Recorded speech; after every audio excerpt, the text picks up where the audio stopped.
Shut up and sit down.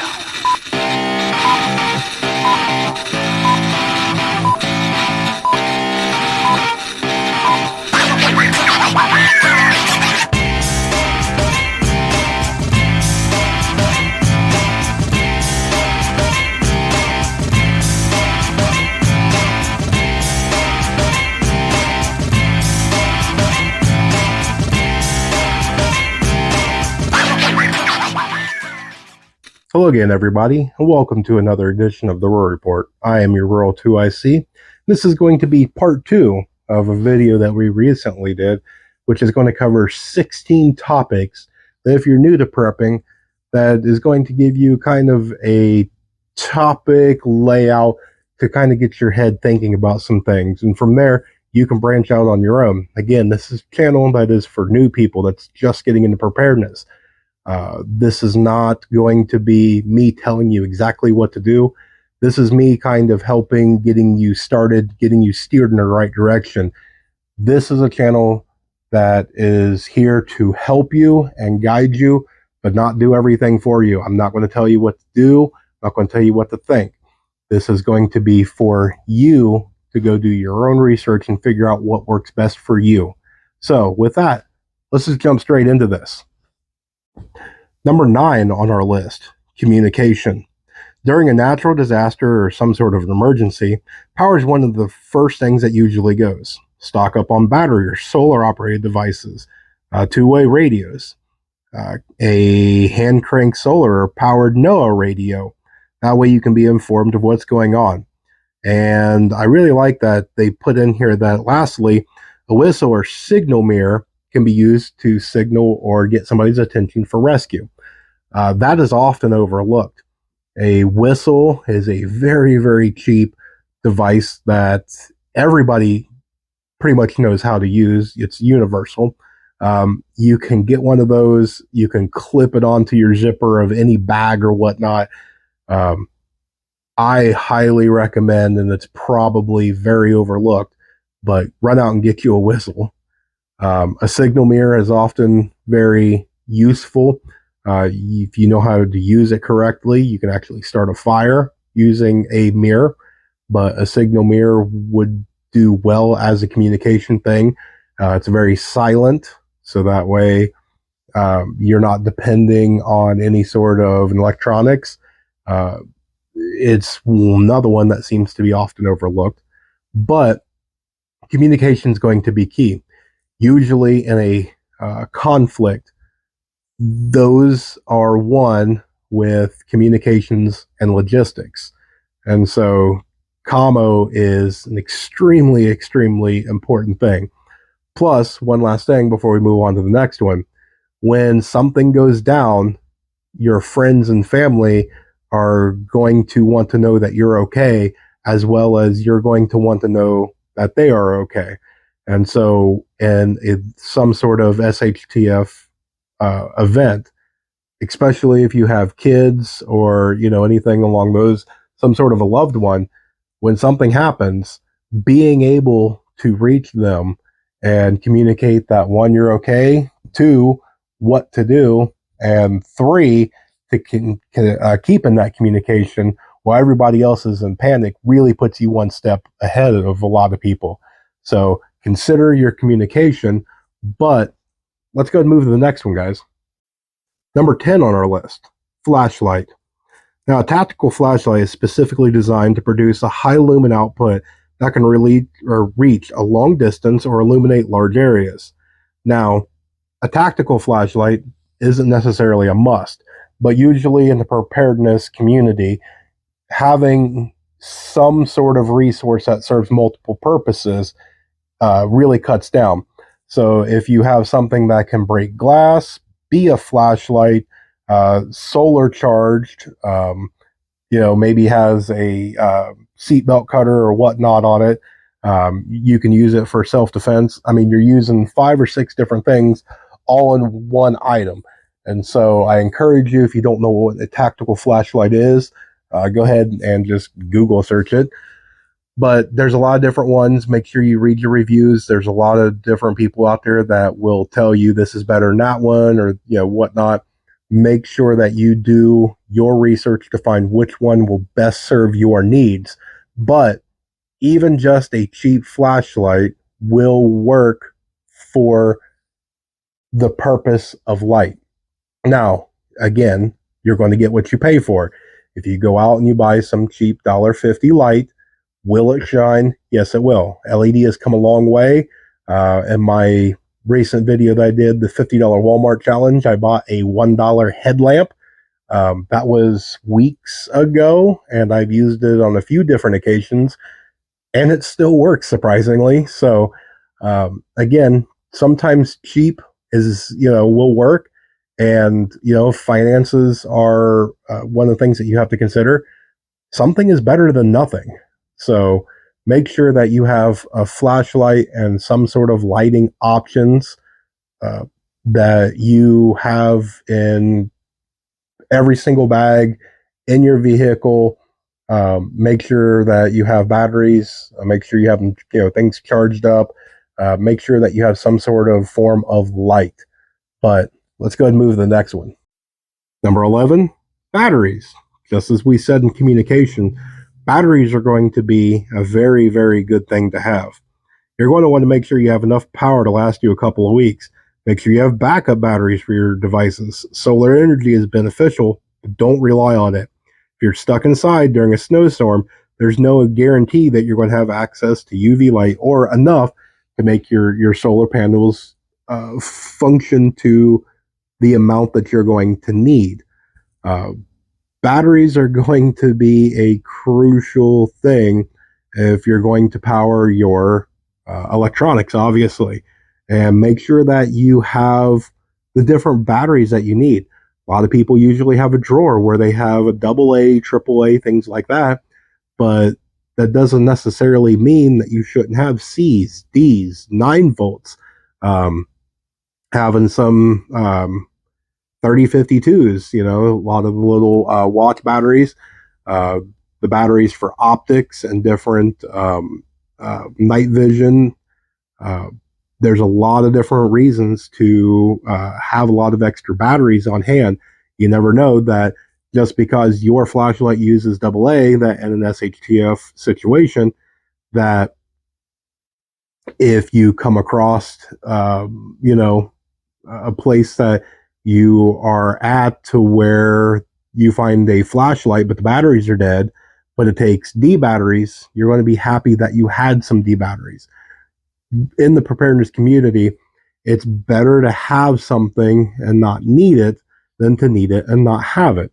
And so spending a couple extra dollars, again, if you have it, on some C's and D's, which while I know they are not common, you may find a use for them in one of those scenarios, and if not, they may become great bartering items.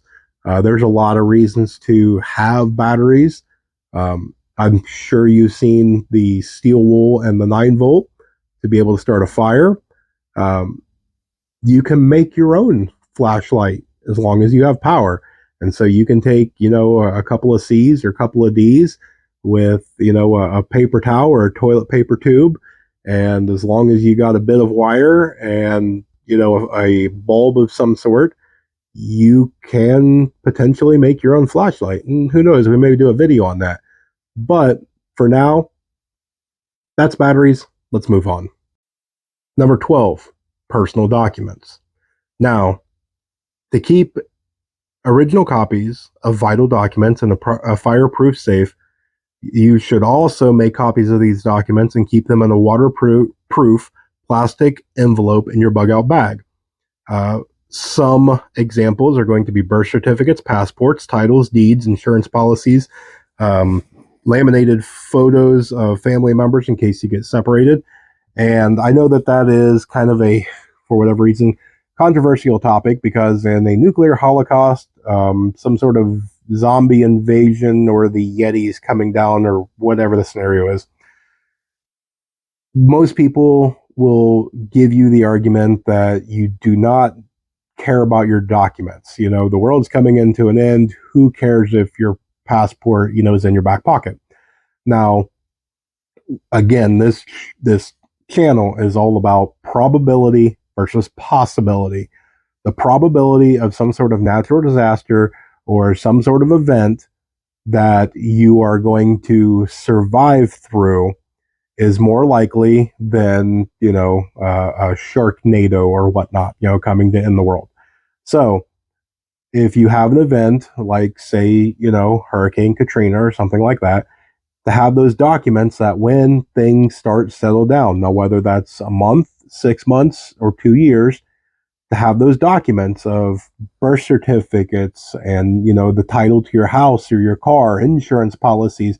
It helps make that transition to get life back to normal much easier because you already have what people are going to ask of you to get things rolling to get back to normal. So it is a very good idea to have those sort of documents, have them in a safe spot, have multiple copies. So that way, again, you diversify. You don't put all your eggs in one basket. So I encourage you, take a look at the things that you're going to need that are very valuable. Find a way to make to where you have multiple copies, put them in different areas that are safe and secure. So that way you are ready in case you need them in the future. But with that, let's go to the next one. Number 13, cash. If you need to depart from home, there's no guarantee that credit card machines will work. And there's also the fact that maybe ATMs are probably not going to be in the wilderness. Lastly, you may come across an item that you desperately need, so make sure that you carry at least a few $100s of small bills on you. Now, I didn't read that word for word, which I apologize. It brings up a good point. I don't know if a few $100 per se is kind of the golden thing. That's going to be totally up to you and what you're comfortable with. It's not a bad idea. I don't know if carrying that much cash with you on all times is smart. Maybe carrying 40, 50, 60 bucks or so on you is a good idea. Maybe having a couple $100, in your bug out bag or your inch bag, that's probably a little bit smarter. Again, each scenario that you're going to, bug out, bug in, whatever scenario does happen, it's going to depend on, what cash you're going to need and how long you're going to be able to use it. If it is a localized thing like, a hurricane or a flood, the rest of the country is not impacted. And so cash is still usable. Now, if you get some sort of event to where you get a cyber attack and, it takes down the power grid or it takes down, the monetary system, then, yes, you'll probably be able to use some cash, but for how long? So I don't know. That's going to entirely depend on you guys. Carry the cash that you feel is going to do you the best in your interest. Again, it's going to vary for everybody. So this is not one that I'm going to preach on to say you have to carry this amount.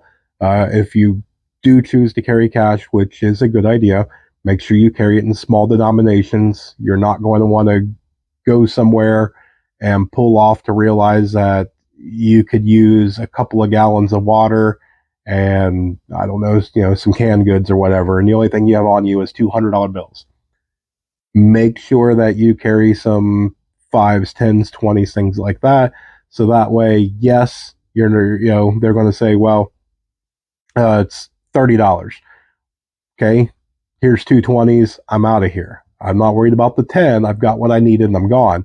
Versus you going, well, here's 100.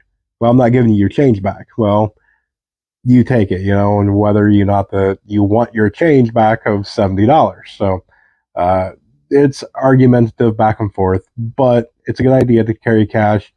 You figure out what you're comfortable with. Let's go ahead and move on. Number 14, cooking supplies. You may not have a lot of room for cooking and eating supplies, but consider at least a small camp pot and a set of utensils. The pot can be useful in case you need to boil water or cook some food, and you have some space that you can do a small rocket stove or a portable wood-burning camp stove, because it'll go a long way. And I absolutely agree. if you can find room to where you can get a camp stove, in which there is quite a few different places that you can go online that they make kind of like a little set. Now, some of these sets will be expensive, and I know finances can be tough for a lot of people, especially right now. So, if you have the ability to afford and you find one that you did your research and you trust and you like, I encourage you to buy it. Doesn't necessarily mean that you have to. I understand that if you can't afford it, look at them at least. Look at the idea behind it and try and make your own. There's a lot of people that out there that I seen one. They have the camp pot, and inside they have different utensils, um, different plates, different cooking things. Some of them will have the foldable wood stove in there. Some of them even have a little propane stove and a little tiny bottle of propane and whatnot in there, so that way all your cooking stuff is in that one camp pot. The lid secures, and you either slide it down into your pack, or if you can dangle it off the back of your bug out bag or whatnot. But I see a lot of things that are overlooked of people not bringing along some sort of cooking and eating supplies. If you don't have it, you probably want to go look into it. Um, just as what the article right there mentioned, some sort of pot for boiling water, and a knife and a fork can go a long way if you decide that you're going to bug out. So I encourage you that if you haven't thought about it, write this down and look into it. So let's not dig too deep into this one just yet. Again, as an overview, could move to the next one. 15. Tools. Try prepping gear and supplies that serve more than one purpose. Again, redundancy is a very big part of the preparedness community. Rope, duct tape, and zip ties are all incredibly versatile and have enough of those on hand. A knife is essential for almost any task. Multi-tools can provide you with access to numerous devices without taking too much space or weight. Lastly, you want to have a small axe and a sturdy pair of gloves. Now, that went through a lot of different things for tools. Yes, I consider gloves and really any sort of PPE as tools. Most people won't think about it, but if you're going to go out and chop firewood, you're not going to want to get blisters and things on your hands. Again, you get any sort of an open wound, anything like that can cause infection. So a good pair of work gloves, and again, redundancy, it's probably good to have a couple of pair of work gloves. Eye safety. I know that, our forefathers and whatnot went through the lands and didn't have eye protection and probably not, good gloves or whatnot. But we are fortunate enough that we live in a world to where you can have gloves and things like, safety glasses and goggles and things like that. So why not utilize them? I encourage you to buy a 99-cent pack of safety glasses. Your eyes will thank you when you're wearing them and something comes flying up and it doesn't get into your eyeball. But a multi-tools can really get you out of a lot of trouble, but you have to also understand that you are not MacGyver. Sorry if you're too young to know who MacGyver is, but you're not going to take apart a brand new vehicle with a multi-tool. It's just not going to happen. So understand that, yes, there's a lot of pros to having a thing like a multi-tool. You can do a lot with them, but there's also a lot in there because people buy them, I think, just because they're cool or status symbol. There's a lot of Leatherman tools and a lot of different, I don't want to say attachments, but pieces that come with them that you don't know what they are, you don't know how to use them, and probably in most survival situations you won't use them. So make sure that you find the right multi-tool for you. Look for reviews, find one that you can trust. There's a lot of different ones out there. Again, you're going to get what you pay for. So buying a nice one will be better than buying a cheap one. But as this channel will always go out and preach, probably no other channel will, Something is better than nothing. So if you cannot afford a nice 50, $80 multi-tool, you can find a $10 one at Walmart that you can afford. Please buy it. Something is better than nothing. But having a few basic things, a knife, an axe, work gloves, things like that, you're going to definitely want them. So again, let's go ahead and keep this short. Write this down, do your own research on it. Let's go to the last one, shall we? Lastly, number 16, self-defense and protection. Carry pepper spray. We'll go on that in a minute. It's small, easy to use, non-fatal, and can cause significant distress to bad guys. Also, a tactical flashlight can stun attackers. And again, I'll put a link below to this entire article because anything you see in the red there is a hyperlink that you can click on, and it'll take you to some of the things that they go into. Now, I understand why they skirt around in that kind of main first one of firearms. A lot of the internet does not like the term firearms. I am a very strong advocator for learning firearms. If you don't want to use one, you're not comfortable, I completely understand. That's completely a personal preference. But knowing how to defend yourself, whether that be a slingshot, a bow and arrow, any sort of a knife, a baseball bat, martial arts, something so that way you can defend yourself if that time ever comes to where you need to defend yourself. In the preparedness community, I will tell you right now, this channel will never tell you to go looking for trouble. You'll never hear it from me. I will never tell you that you should go out and seek out trouble. Your job is to be self-reliant, which means that you bug in and hunker down and you rely on yourself. If something comes, to your door, that's where you need to be able to defend yourself. You need to flex your no muscle, stand your ground, and do what you must. But you're also going to have the know when to back down. So, if it's you and, your family of 3 or 4 and the entire purple army comes over the hill, probably not a good idea to stand there. You can only self-defend from what you can defend from. If you cannot, that's the time to bug out. That's why we plan to bug out. So, self-defense, there's a lot of different ones. I'm trying to work on some different avenues for you guys on that. It's just kind of difficult with all the YouTube rules and whatnot, but just something to for you guys to think about, to include. But let's go ahead and go to final thoughts. All right, so final thoughts on all this. If you've made it this far, that means that you've probably watched both parts of this 2-part series and 16 topics to kind of help get you going. Again, this channel is people that are just starting out. So if you're new, welcome. If you're just starting out, maybe you've been preparing for a week, a month, maybe just this year. This channel is completely for you. We are here to help you and guide you along the way. We're going to do everything we can to try and better prepare you and get you motivated and get you pointed in the right direction.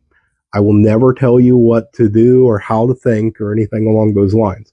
This channel is solely just to get things started for you. We encourage you to do your own research for you to find out what works best for you. There's no one-page guide to preparing. The way that I prepare, since I am here in rural Ohio, is going to be completely different than somebody that lives in downtown Phoenix. It's just 2 completely different areas. I know we've got one person from Australia. We're in completely different places on the map on the earth. So this is just kind of generic sort of topics to get you headed in the right direction. Let's put it that way. So we'll continue. We're going to put out some new topics. We'll continue to try and get everybody prepared as much as possible. Go ahead and hit that like, subscribe, that bell for notifications, so that way YouTube will pretend you to notify whenever we have new stuff come out. Don't forget to check us out on Facebook. We're going to have some new and exciting things going on there. A lot more people are becoming more active on there. So we'll be doing some new and fun, exciting things over there. But with that, let me remind you to remain united. We're all prepping this together.